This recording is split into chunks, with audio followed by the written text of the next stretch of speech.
One step down from the CMO, we have Michael, our digital channel manager. The decisions Michael is making are still almost all strategic.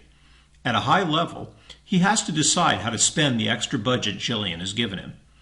Like most digital folks, Michael thinks most of the company's offline media spend is a waste and that a 10% bump in budget is inadequate.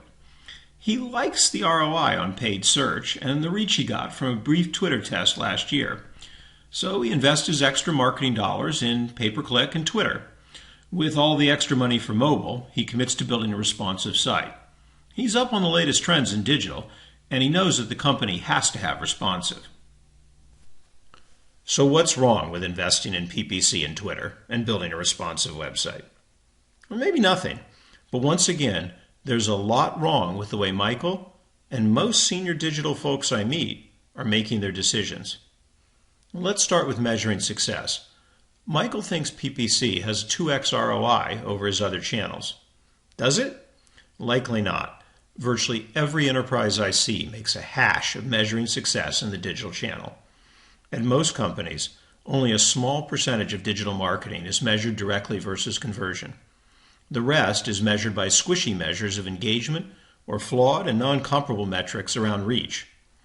This type of scattershot success reporting makes apples-to-apples comparison of campaign effectiveness nearly impossible. And usually, I think that's the point. Even worse, things don't get better when companies do focus on conversion. Core digital analytics tools do an absolutely terrible job of measuring success, using primitive attribution methods in a multi-touch world for which they are totally inappropriate.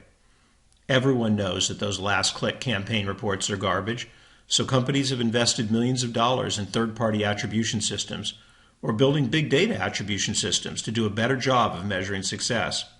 And you know what? Almost all of those systems are garbage too, often worse than the systems they replaced. If your attribution system is focused on assigning credit, not measuring lift, it's doing the wrong job. Here's the problem. Marketing for Fortune 500 brands doesn't drive 100% of sales. Anytime you assume it does, you're overcrediting your marketing. Worse, when you optimize based on the assumption that marketing should get 100% of the credit for any person with one or more marketing touches prior to conversion, the clever blokes in marketing will find ways to put impressions in front of people who are highly likely to convert. Those impressions will be credited with the conversion, and they'll get more marketing investment, even if they drive zero lift. We see this problem over and over and over again in digital. If you're not measuring lift via either real control groups or very sophisticated modeling and data collection, you're fooling yourself. And it doesn't matter how much you spent on that attribution system, it's still wrong. But you can't go wrong with responsive, can you? Hey, I like responsive design as much as the next guy. But I hate using industry best practices as a proxy for decision making. Is responsive a better investment than an app? Michael doesn't know. Is responsive a better investment than increased content? Michael doesn't know.